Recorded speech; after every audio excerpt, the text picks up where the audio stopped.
tardes con todos. Vamos a dar inicio a la charla que lleva como título Investigación biotecnológica en el Ecuador, su potencial y el rol de los jóvenes en su desarrollo actual y futuro. Como Colegio Torremar les damos la bienvenida, aunque la gran mayoría de los que estamos aquí presentes somos parte del Colegio Torremar, unos como estudiantes, otros como profesores, directivos, pero de todas maneras es muy grato contar con la presencia y su participación en este día.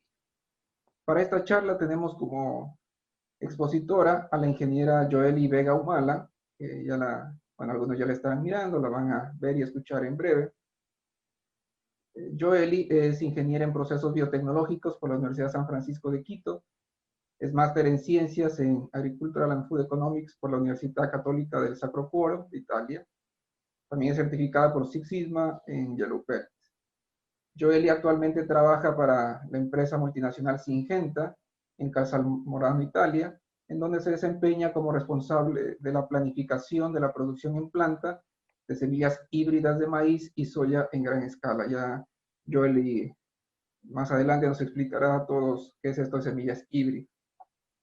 Además, Joely es team leader de proyectos de mejoramiento continuo con técnicas de Lean Management para la producción en campo y procesamiento en planta también de semillas híbridas.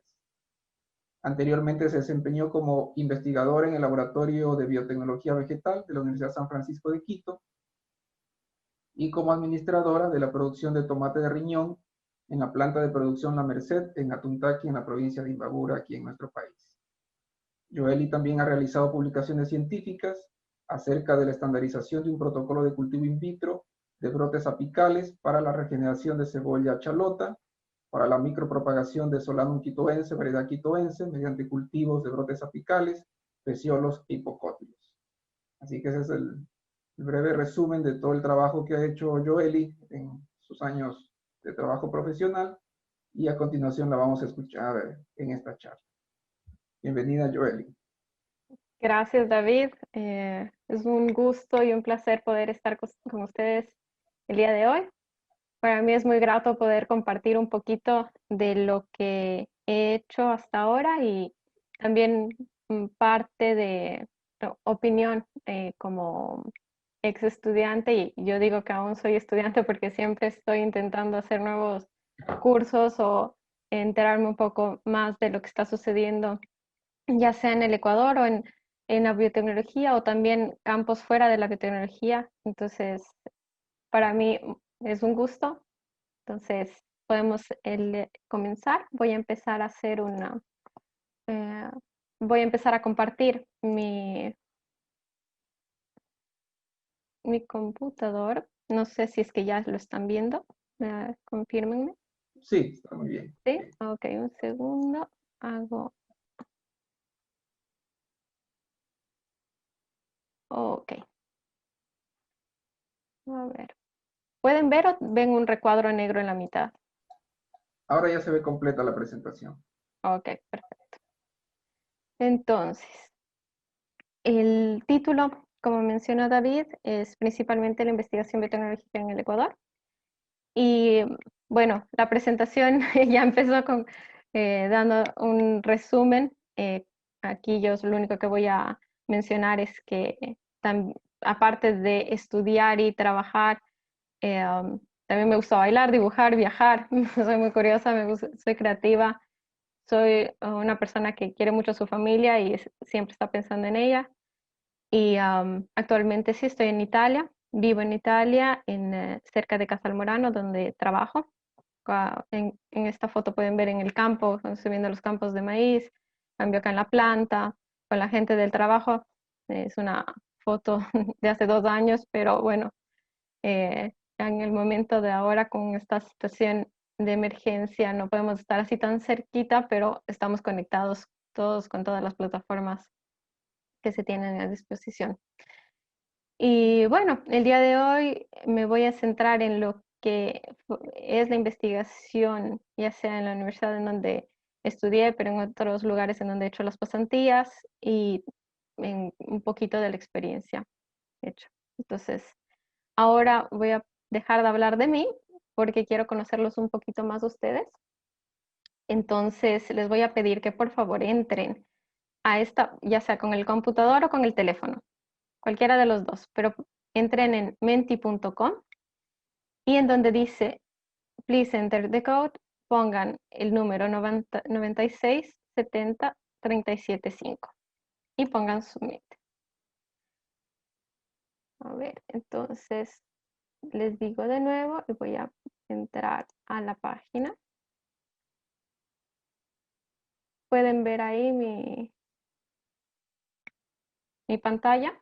¿Se logra ver? Sí. Sí, perfecto. Entonces, recuerden, menti.com e ingresen el número 96 70 37 5. Y les pregunto a ustedes, ¿cuál es la materia favorita? ¿Cuál es la materia que más les gusta hasta ahora? La que se sienten más contentos, la que les apasionen. Y después de responder, pongan submit. Química, chévere. ¿Alguien más? Dibujo, anatomía, biología empieza a repetirse. Mientras más veces se repita la palabra, se van a ver las palabras más grandes. Biología de nuevo, informática, música, física, lengua, inglés, chévere. Física, ciencias naturales, matemática, química, inglés, física.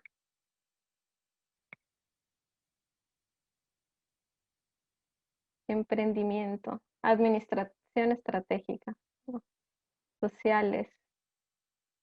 Se sigue repitiendo anatomía, biología son las más representativas. También puso antropología, wow. Idiomas, física.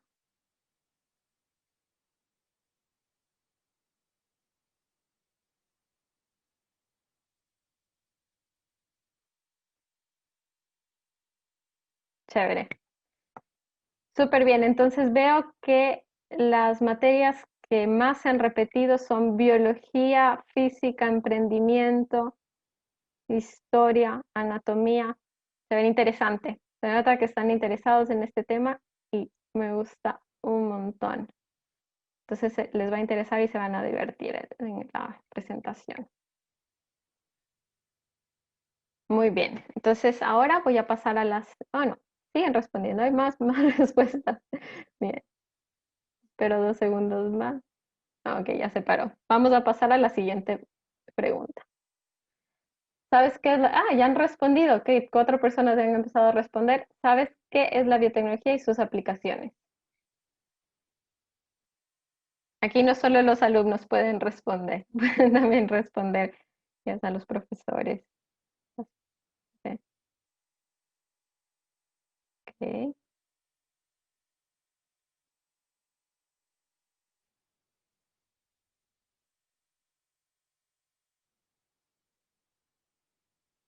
¿46 personas? 48. Llegamos como a 54 antes, entonces esperemos un poquito más.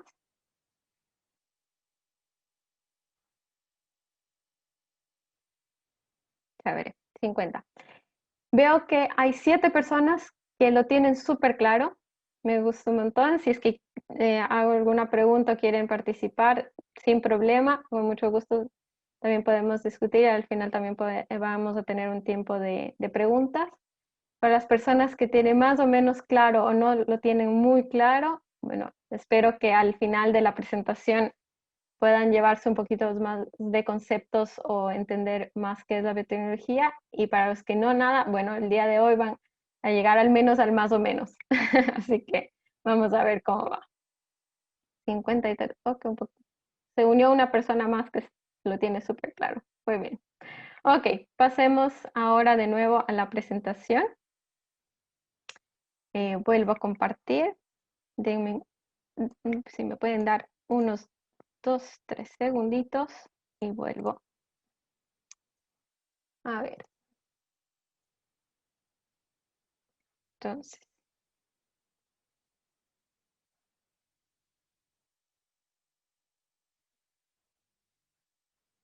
¿se puede ver?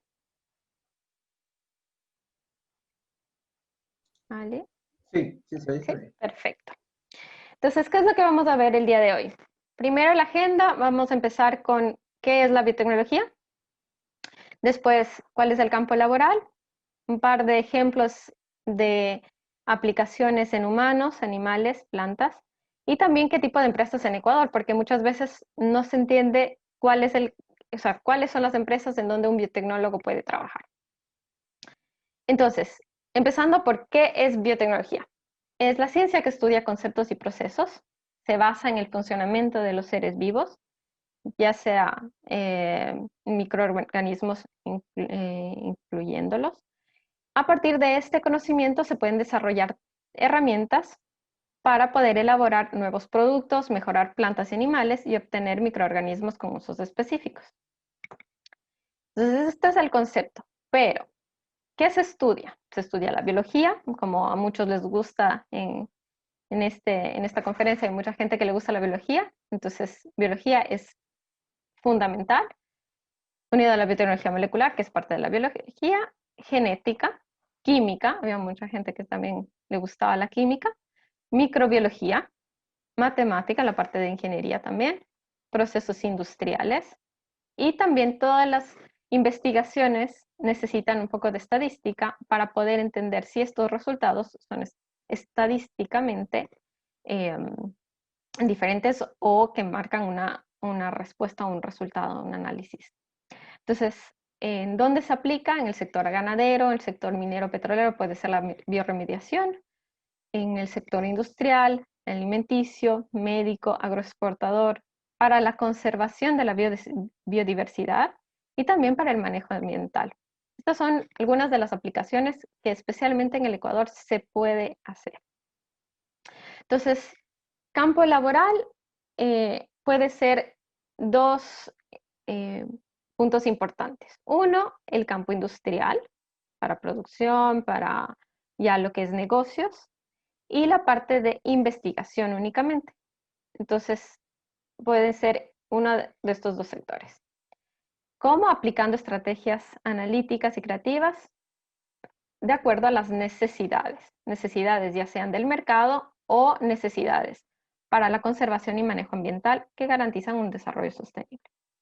Entonces, esta carrera no reconoce límites porque puede ser aplicado en el sector académico, empresarial, tecnológico e inclusive político, ¿por qué no?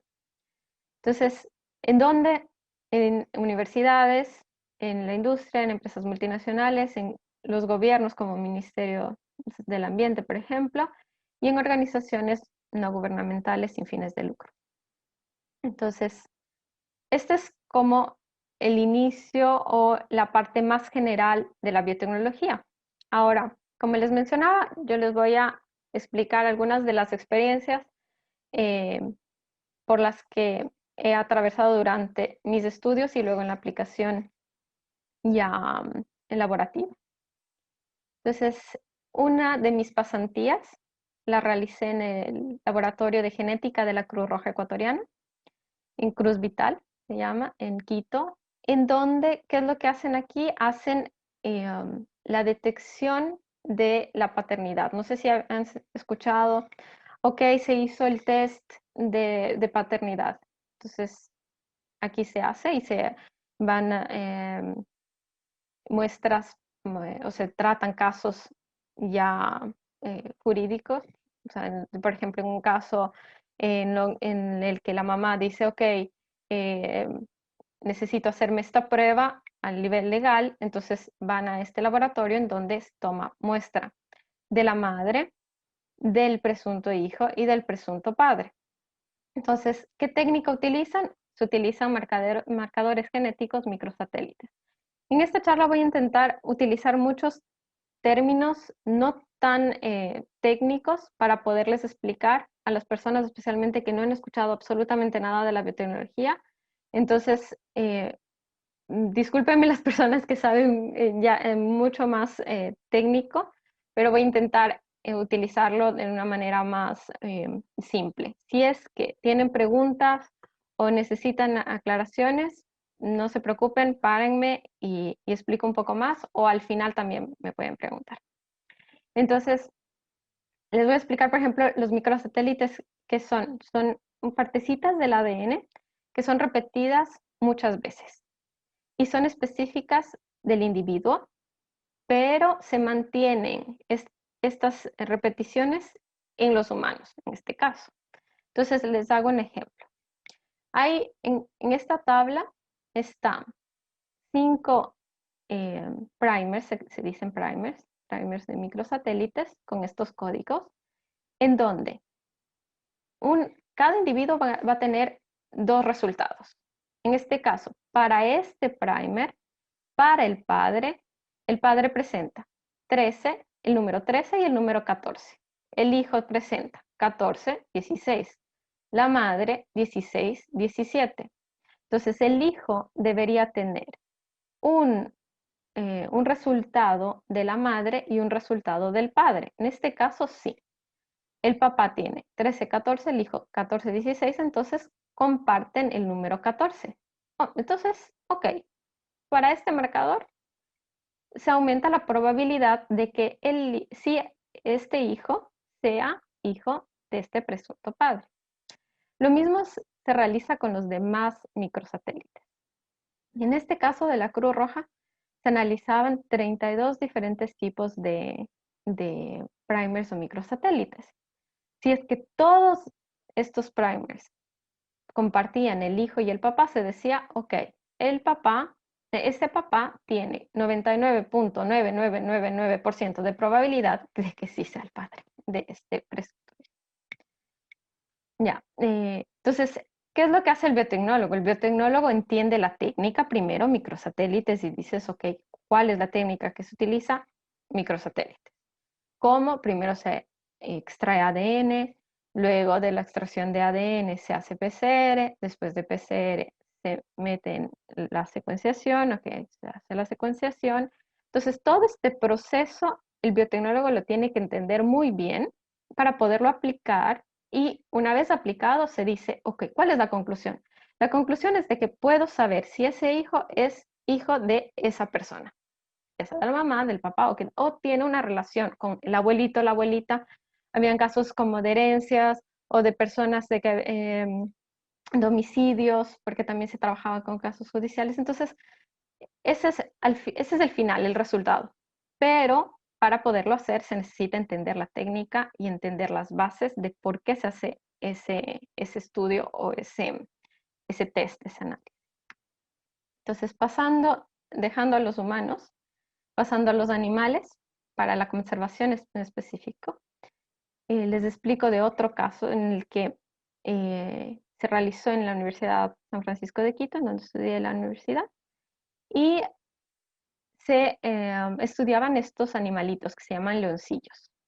Entonces, ¿qué es lo que pasaba? Es que estos leoncillos podían ser afectados por el estrés. ¿Por qué? Porque los humanos estaban muy cerca de ellos. Estos animalitos se estresaban porque son muy chiquititos y son muy nerviosos y se morían. ¿Por qué? Porque era como que el corazón se les paraba y luego se morían.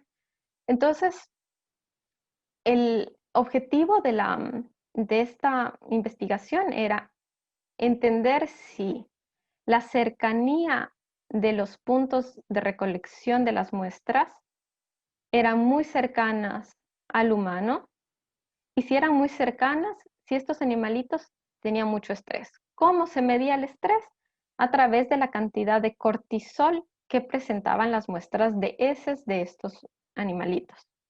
Se tomaron muestras en 3 localidades, en donde efectivamente los resultados demostraron que la localidad que tenía menos contacto con los humanos presentaban menos estrés porque tenían menos cantidad de cortisol. Entonces, ¿cuál es el objetivo final? El objetivo final es que después con estos resultados tú puedes decir, ok, esta población de animalitos está siendo afectada, y luego puedes pedir ayuda. Entonces, ya se puede ir, digamos, al ministerio, se puede ir a una organización sin fines de lucro, se puede pedir inversión para poder hacer proyectos de conservación, pero se necesitan datos. ¿Y cómo los generas? Entendiendo de nuevo la técnica de, primero, diseño de experimentos. Entonces tú dices cuántas muestras necesito, qué localidades necesito y luego cómo extraigo el cortisol a partir de ese. ¿Entiendes la técnica? Dices, ok, extraigo con este kit, en este caso se utilizaba un kit ya preparado en el que tenía diferentes reactivos y se hacía la extracción. Entonces, eso fue más o menos lo que, en general, lo que se realizó con esta investigación. Luego, disculpen, para comentarles otro de los estudios que se realizaron en la Universidad de San Francisco de Quito, se trata de los tiburones. Entonces, les voy a enseñar un video para explicarles mejor qué era lo que se realizó aquí. Entonces voy a hacer no sé si se ve, ¿se logra ver? Sí, Sí, perfecto. ¿Se escucha? sí, sí. Perfecto.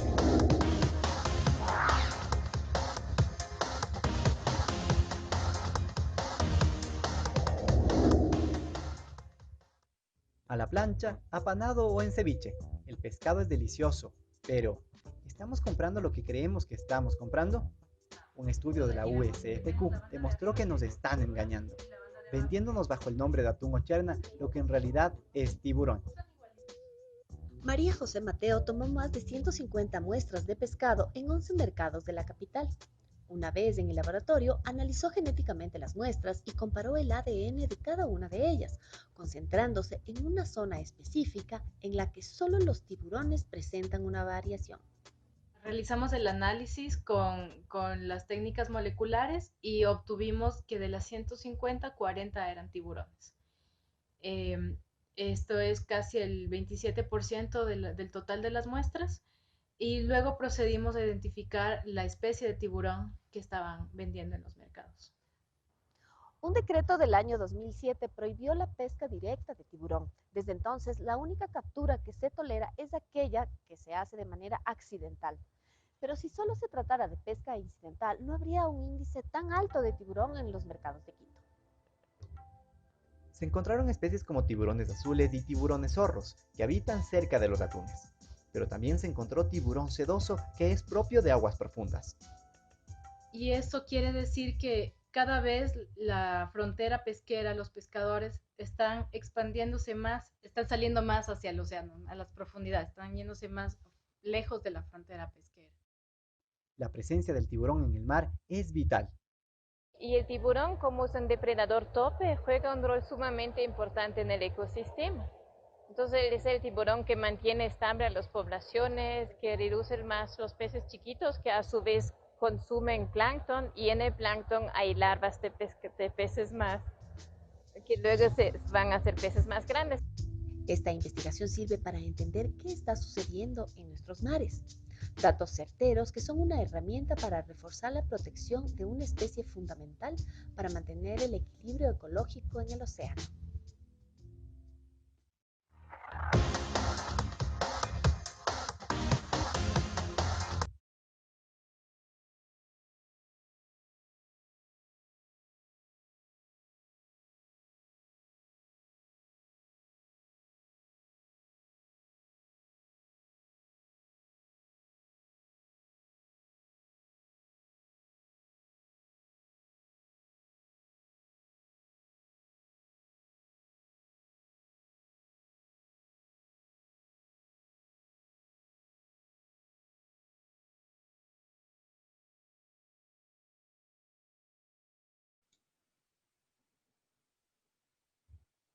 ¿Estás con el micrófono apagado, Jolie?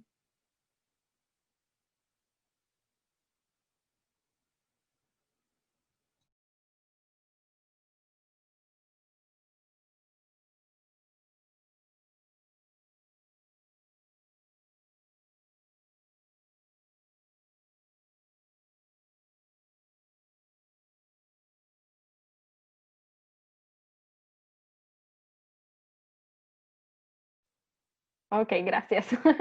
Estaba bloqueada. Vuelvo. ¿Qué les pareció la presentación? Chévere. Interesante que nos estén vendiendo no solo tiburón, no solo corvina, cuando queremos comprar corvina y nos están dando tiburón. Son este tipo de cosas que no se pueden analizar a simple vista. Entonces, si no se pueden analizar a simple vista, se pueden recurrir a técnicas genéticas en donde se puede identificar qué tipo de especie es. Entonces, ¿para qué sirve la biotecnología? Para identificar especies también, a nivel genético. Entonces, vuelvo a compartir mi pantalla y ahora paso a otro ejemplo. Entonces, ahora para las plantas. ¿Qué es lo que pasa con las plantas? Uno puede hacer investigaciones en el laboratorio, ya sea in vitro o genéticas. En este caso es in vitro. ¿Qué quiere decir in vitro? En el laboratorio, con medios específicos, un medio estéril, en el que creas todos los factores ambientales perfectos e ideales para que las plantas puedan crecer. Entonces, lo que se quiso hacer con este estudio era identificar el método o el protocolo ideal para generar muchas más plantas a partir de una sola planta de naranjilla. ¿Para qué? Para tener todas las características que la primera planta que utilizamos, tener todas estas características de la primera planta en todas las plantas sucesivas. Entonces, ¿cómo funciona esto? Que nosotros tenemos una semilla, generamos una planta, después de que esa planta crece, se cortaron en diferentes pedacitos, ya sea de yemas apicales, de hipocotilos o peciolos. En esta foto de la derecha ustedes pueden ver estos circulitos, son cajas Petri, y dentro de estas cajas Petri está un medio de cultivo que es este medio Murashige-Scoop. Muchos tal vez ya lo conocían. Para los que no lo conocían, este medio tiene diferentes contenidos de macronutrientes y micronutrientes que dan lugar a que la planta pueda nutrirse y crecer. Entonces, cada cajita Petri tiene este medio y nosotros colocamos este pedacito de planta, que no es una semilla, pero es un pedacito. Este pedacito generó muchas más plantas que son como clones de la planta madre. Y estas nuevas plantitas, ¿por qué se generan nuevas plantitas? Porque las células vegetales son totipotentes, entonces tienen la capacidad de generar una nueva planta. Y no solo una, sino, imagínense, un pedacito pequeñito puede dar lugar a muchas más. Entonces, en este caso, se podían incluso tener 10, 15 plantas igualitas. ¿Y cuál era el objetivo? Era identificar el medio ideal. En este caso, ustedes ven aquí este recuadrado, es porque se identificó que el medio que tenía esta hormona, más esta hormona en esta concentración, más esta hormona en esta, discúlpeme, con esta concentración, daba lugar a tener significativamente una mayor diferencia, un mayor crecimiento, una mayor cantidad de plantas. ¿En qué? En naranjilla. ¿Por qué? Porque uno de los objetivos también del Laboratorio de Biotecnología Vegetal de la San Francisco es proteger a estas plantas que tienen una producción en el Ecuador y también endémicas. Entonces, habían proyectos de protocolos de mortiño, de naranjilla, de la guayaba, de diferentes plantas que son producidas en Ecuador. En el caso de la naranjilla se produce en Colombia y Ecuador, pero esta naranjilla no está, no se produce, por ejemplo, en Asia, no se produce en Norteamérica, entonces es importante pensando ya en un futuro incluso de exportación. Luego pasó a la cebolla. David mencionaba al inicio esta publicación científica que dio lugar a raíz de mi tesis de ingeniería. Entonces, fue una tesis que más o menos duró 3 años y medio. ¿Por qué? Porque cada uno de los test que se hacían se demoraba 6 meses, desde tener las plantas en campo hasta poder tener las plantas aclimatadas, como por medio de este cultivo in vitro, que como les comentaba antes, utiliza estos medios de cultivo con diferentes nutrientes. Y el objetivo era encontrar los nutrientes ideales, la combinación de nutrientes que daba lugar al desarrollo de la planta perfecta, pues, que daba lugar a una planta completa, una planta con bulbo, una planta con las hojas en muy buen estado. Pero no era solo hacer el protocolo en cultivo in vitro, sino también eliminar uno de los problemas que en campo se veía. Entonces, ¿cuál era el problema? Es que estas plantitas en campo estaban contaminadas con este virus OYDB, que es el virus del enanismo amarillo. Este virus provocaba perder hasta el 60% de la producción en campo. Es una muy importante cantidad de pérdida.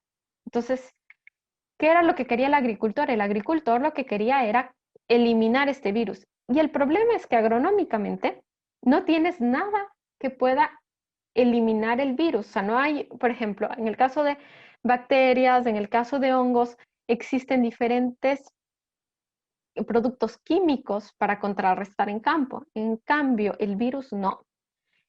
Y lo que se hacía era el cultivo de meristemas, que es un cultivo específico de la planta que puede regenerar una planta nueva, pero a este tejido no son capaces de entrar los virus. Como no son capaces de entrar y estas células dan lugar a una planta nueva, el objetivo era tener estas células, ponerlas en el medio de cultivo. Aquí pueden ver que se hace la eliminación de todas las células alrededor del meristema. El meristema es muy pequeñito y está en el centro de la cebolla. Entonces se tomaba este tejido y se insertaba en el medio de cultivo y daba lugar a una nueva planta. Como esta nueva planta se dio lugar a partir del meristema que no ha sido contaminado con virus, entonces al final las plantas no deberían tener virus. Y esta planta puede ser utilizada como bulbo semilla para las nuevas plantas. Entonces, ¿qué es lo que se encontró? Se encontró que haciendo esta técnica se podía eliminar el 37% del virus, es decir, de 100 plantas, 37 eran libres de virus. Luego también se aplicó otra técnica que era con termoterapia, poniéndoles estos tejidos a una temperatura un poco más alta, porque se sabía que los virus no se pueden desarrollar bien a temperaturas altas, pero el tejido vegetal se mantenía. Entonces se encontró la temperatura ideal en el que se logró elevar el porcentaje de eliminación de virus a un 57%. Acá regreso a esta foto. Es una técnica de nuevo electroforesis, me parece que algunos ya lo debieron estudiar, pero las personas que no han visto nunca, no están familiarizados con la electroforesis, uno tiene primero el control negativo. Si es control negativo, uno no tiene una rayita. Control positivo, tienes una rayita. ¿La rayita qué quiere decir? Quiere decir que tú tienes en esa muestra una cantidad de pares de bases que es un pedacito de tu ADN. Entonces tú dices, ok, ese gen está ahí, o esa secuencia la encuentras en esa muestra. Entonces tu control positivo dices, tú vas a necesitar encontrar esta rayita a esa altura para decir, ok, en mi muestra número 1, si tengo la rayita a esa altura, quiere decir que esa muestra sí tiene esa secuencia. Entonces, ustedes ven aquí el 1 sí tenía el virus, el 2 tenía el virus, el 3 no tenía el virus, 4 tenía, no tenía. Entonces, este es más o menos cómo se puede ver esta técnica de, primero, extracción de ARN y luego esta electroforesis, PCR y electroforesis. Después, acabando con las plantas, paso, en cambio, no, me estaba casi olvidando. Esta es otra investigación. No es realizada en la Universidad de San Francisco de Quito, es realizada por el Centro de Investigaciones Biotecnológicas del Ecuador, que se llama CIBE, en Guayaquil. Es parte del SPOL. Y lo que ellos han estudiado varios años ha sido un protocolo de transformación genética del banano por medio de Agrobacterium tumefaciens. Agrobacterium tumefaciens es una bacteria que es capaz de insertar un virus ajeno a esa especie de planta, dentro de la planta. Es decir, en este caso se utiliza un gen que es capaz de generar luz, como ven acá en este gráfico. Entonces, si tiene luz, quiere decir que la bacteria fue eficaz y pudo insertar este gen que la planta obviamente no tiene, pero insertándola da lugar a que el tejido vegetal genera luz, y si tienes luz, dices, logré modificar genéticamente. Entonces, lo que ellos hicieron fue desarrollar todo el protocolo de cómo hacerlo en el caso del banano. ¿Con qué objetivo? Con el objetivo de, en el futuro, poder utilizar esta técnica e insertar un gen de resistencia a la cigatoca negra. Entonces, ok, primero es el desarrollo del protocolo de entender cómo lo puedo lograr en una planta que nunca se había hecho antes, pero también con un objetivo a la larga, también industrial y también de protección de esta especie. Entonces, dejando atrás la parte de investigación, pero ya aplicado en un nivel de escala un poco más grande, está la producción de semillas híbridas de maíz, que es lo que ahora en lo que yo trabajo. Entonces, ¿qué es una semilla híbrida? Entonces, una semilla híbrida es la unión de dos plantas diferentes con características diferentes, pero que dan lugar a una planta que tiene todas las características que el agricultor quiere. Entonces, pongo un ejemplo. En este caso, esta planta tiene la resistencia a un virus y esta otra planta produce una cantidad que es la cantidad que se requiere, una alta cantidad. Entonces, el híbrido, ¿qué es lo que va a poder ser? ¿Y qué características va a poder tener? Va a poder ser resistente a un virus y también va a poder producir mucho. Entonces, estas dos características compartidas son las características que el agricultor necesita y el agricultor quiere. Entonces, lo que hace Syngenta, que es esta empresa en donde yo trabajo, primero tiene la parte de investigación, que es la parte que se conoce como breeding, escrita así. Entonces, tiene su parte de Research and Development como breeding, en donde se generan todas estas nuevas potenciales cepas de híbridos, y luego se produce en campo, y luego después de la producción en campo se hace el procesamiento en planta. Entonces, discúlpenme, un momento, se desconectó, no sé por qué. Bueno, acá también tengo una pregunta. ¿Se podría decir que el maíz producido de esta nueva planta es transgénico? No, porque todos los genes que va a tener el híbrido son genes de maíz. En el caso del transgénico se trata de genes ajenos a esa especie. En cambio, en este caso son únicamente cruces entre dos plantas de maíz. Entonces, estos genes ya tenía la planta y la nueva planta lo único que va a hacer es como que tú seleccionas las mejores características de esa especie. Entonces, después para ya la producción industrial, que es lo que hace la planta en donde yo trabajo, nosotros producimos 42 tipos diferentes de híbridos y distribuimos a 24 países. incluyendo países de la Unión Europea y fuera de la Unión Europea. Tenemos un gran porcentaje fuera de la Unión Europea. En este año producimos casi 2.000 hectáreas de maíz en 3 diferentes regiones y trabajamos con 11 sitios de producción a nivel europeo.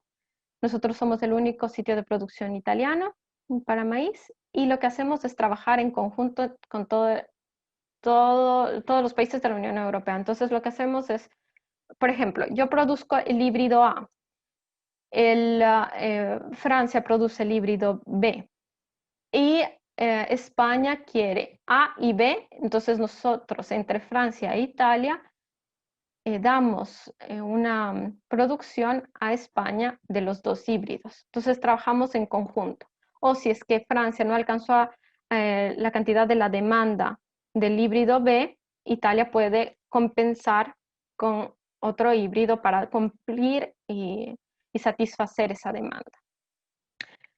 ¿Cómo lo hacemos? Lo hacemos por medio de la multiplicación en campo, luego se hace la cosecha, después de la cosecha pasan estas mazorcas de maíz a la parte de quitar todas las hojas que están alrededor, dejar únicamente la mazorca. Ustedes ven aquí ya la mazorca, hay unos secadores muy grandes, muy grandes.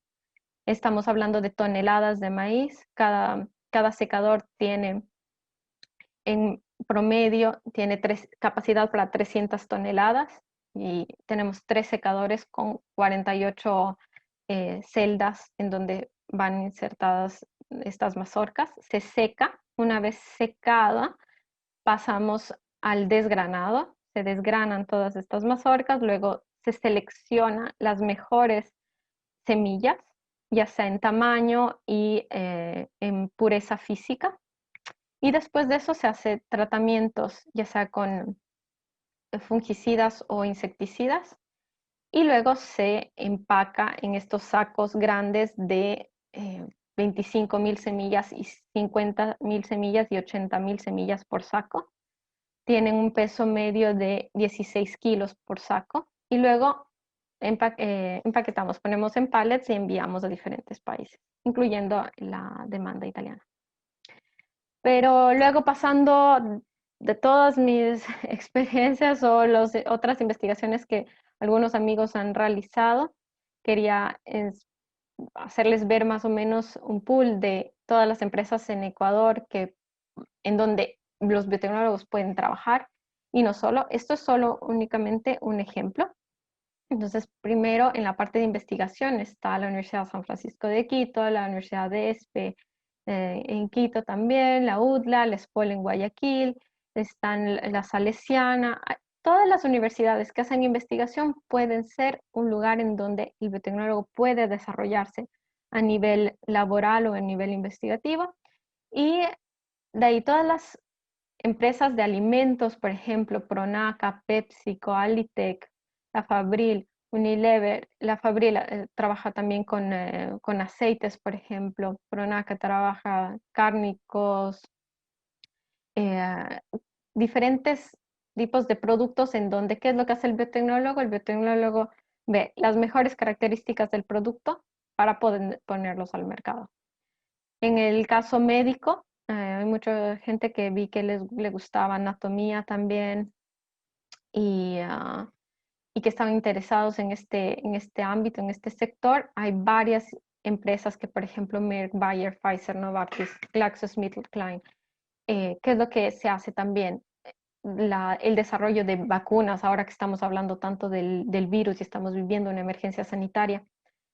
El biotecnólogo efectivamente hace el desarrollo de vacunas, hace la parte de investigación, y toda la parte de resultados análisis, todos los test trials, y luego pues, la casa comercial puede sacar a la luz un nuevo producto como una vacuna. También están laboratorios como el ejemplo de Cruz Vital que les mencionaba de la identificación de paternidades, o también otros análisis químicos también, químicos, biológicos. Hay diferentes tipos de test que también nosotros podríamos hacer. En el caso del ambiente, bioremediación no les mencioné ningún ejemplo, pero el biotecnólogo también puede trabajar en empresas que están direccionadas al cuidado del ambiente, especialmente, como les decía, bioremediación. Tres empresas que están dedicadas a esto son Ecoambiente, Biogensa, Biosgen, donde también se preocupan para esto. Para la bioremediación lo que se pueden utilizar son microorganismos que consumen estos componentes que son riesgosos o que no deberían estar en el ambiente, y lo utilizamos de una manera útil con un uso específico. Biocells, también células madres, otra de las empresas que está en Ecuador. Florisol, Esmeralda Breeding. Acá, como les decía, en el caso del maíz, también somos muy fuertes en la parte de desarrollo de nuevos híbridos, nuevas líneas de flores. Entonces, uno de los ejemplos de empresas que trabajan en este desarrollo es Esmeralda Breeding, como TecnoVip se llama. Entonces, también en este sector. Y por qué no también en el Ministerio de Agricultura, Ganadería y Pesca del Ecuador, o el Instituto Nacional de Investigación en Salud Pública. Vi muchas personas que también respondieron emprendimiento o administración dentro del pool de la primera pregunta. Y sí, ¿por qué no? Nosotros también tenemos la capacidad de poder emprender. Tengo conocidos o compañeros que lo están haciendo. Por ejemplo, acabo de poner una empresa en la que se está seleccionando soya ecuatoriana para producirla en Ecuador y también para la exportación. Entonces, ¿por qué no? Podemos empezar por ahí. Entonces, para hacerles un resumen de lo que el día de hoy hablé, entonces, las materias que son más importantes en el estudio para la biotecnología es la biología molecular, microbiología, genética, estadística, estudio de procesos, y se aplica a nivel médico, en animales, ya sea para la conservación, también para los alimentos, utilizando también el estudio de microorganismos, plantas, que también podría ser para alimentos o no. También puede ser acá para la conservación, como en el caso de plantas endémicas. Y este es un mapa general de lo que el biotecnólogo podría hacer.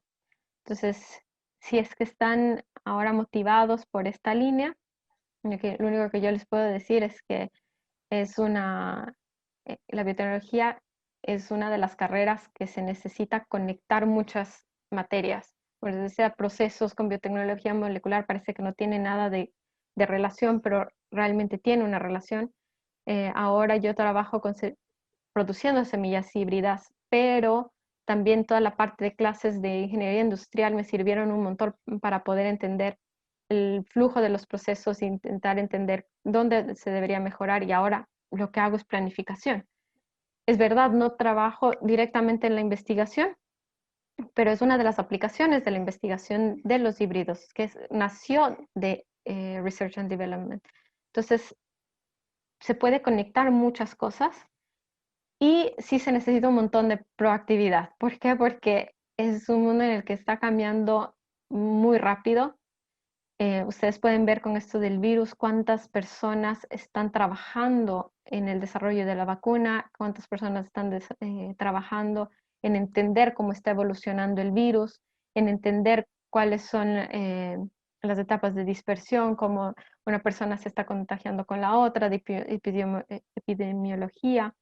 Entonces son un montón de ramas que no están separadas. Entonces, esa es una de las ideas que quería dejarles. Y por el otro lado, que en Ecuador hay muchas empresas que están trabajando en este sector. Aunque parezca que son muy segmentadas, no es así. También se puede trabajar con ellos, y la investigación es parte fundamental. Nosotros somos parte fundamental del desarrollo de nuevas, ya sean técnicas, nuevos productos, nuevas ideas, son necesarias para poder suplir necesidades, como les decía, ya sea del mercado o de la conservación ambiental. Ya estamos llegando al final de la charla. Aprovecho para decirles a los jóvenes, estudiantes del Colegio Torremar, que tienen que aprovechar ese potencial biotecnológico que tiene el Ecuador. Hay muchas cosas por estudiar, por investigar, y ustedes como jóvenes están llamados a hacer ese trabajo o continuar con ese trabajo que ya algunas personas lo han iniciado hace algunas décadas. Poco a poco ha sido difícil en un país como el Ecuador desarrollar investigación científica, pero hay personas valientes, inteligentes que lo han hecho, y ustedes como jóvenes tienen que continuar en eso, porque como decíamos hace un momento, el Ecuador, una buena parte de los ingresos económicos del Ecuador son por la producción agrícola, ganadera, camaronera, por todos estos productos de exportación primarios, que si se les da un valor agregado a través de la biotecnología, el país puede tener muchos más ingresos económicos y seguir superando. Así que bueno, muchas gracias por su presencia, muchas gracias Joely por esta muy Gracias a buena ustedes. charla, y que tengan un buen fin de semana. Hasta pronto. Muchas gracias. Hasta pronto. Mucho gusto.